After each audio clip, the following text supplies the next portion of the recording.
Inserting the DVD into one's computer will result in display of the icon for the book appearing on the desktop. Double-clicking this icon and subsequently clicking the Start Here HTML button displays the home page for the book.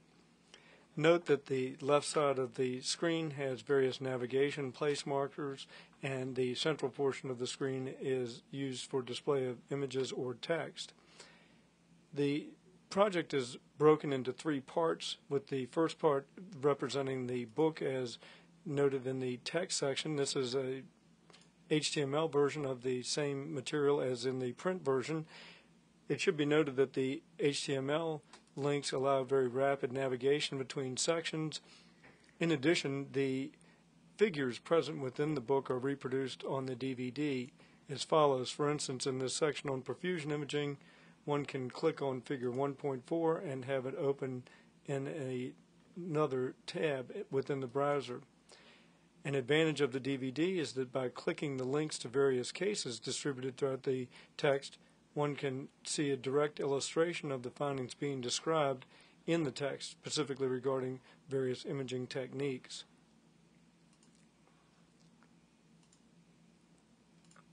The cases comprise the great majority of the material on the DVD and are organized both by number or by category. 150 cases are present and can be navigated in 20 case increments. The first 20 cases are given in a stepwise progressive fashion to allow one to become acclimated both to the display technique as well as to the cardiac MR imaging modality. The stepwise display of the images allows one to very readily analyze a given case. The history for most cases is given as a short 1 or 2 sentence line of text. Analysis of the images can then be performed by the reader. As one can see, many of the cases are displayed with the short axis images in the top row, progressing from the base to apex as one proceeds from left to right. Long axis images with 2-chamber, 4-chamber, and 3-chamber views are also displayed.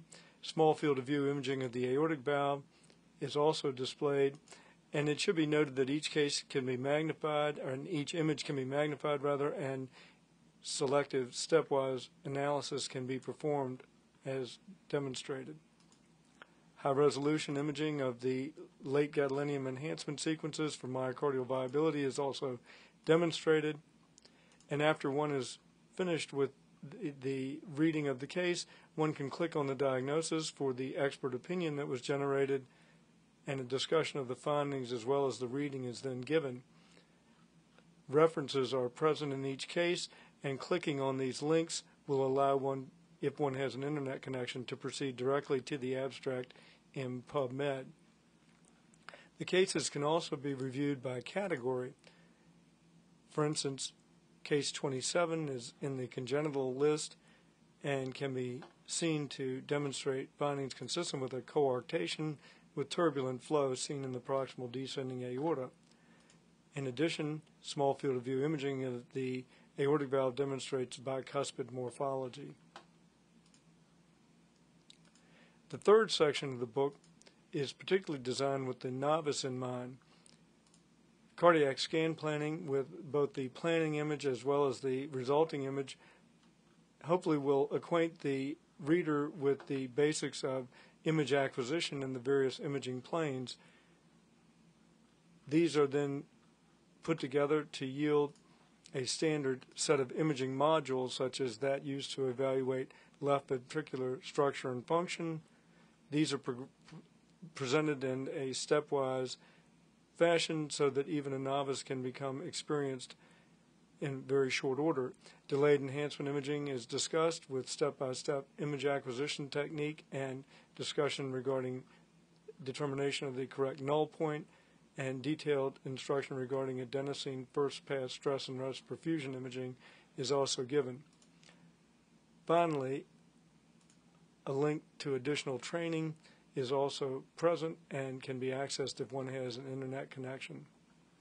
That's it for this overview. Thank you.